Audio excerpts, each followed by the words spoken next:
Kansas Governor Laura Kelly is renewing her call for the legislature to approve more funding for special education. It comes as she signs into law a bill she says fully funds Kansas public education, seemingly a contradiction.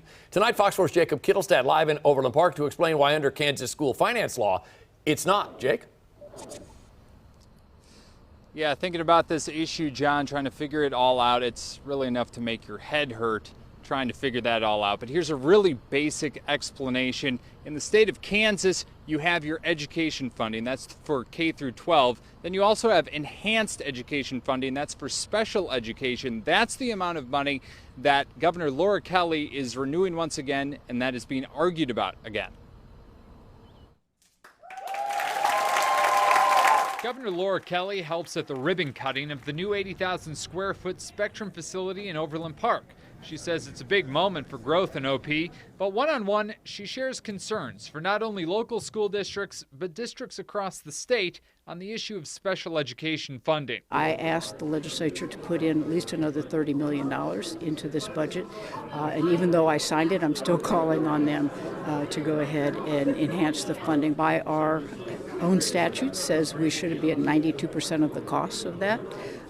We are probably in the 70% range. Sherry Schwans is president of the Kansas National Education Association. She says the teachers union is supportive of the additional funding, saying a budget surplus makes this an opportune time. And that wasn't an increase, to be honest with you.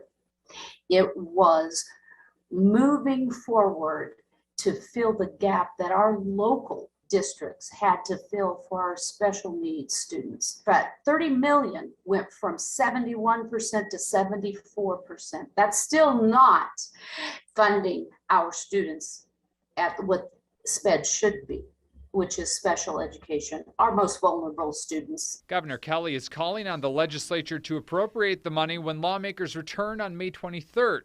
She warns what will happen otherwise. What happens now is that that money is taken out of the other pot for other kids to be used for special ed kids.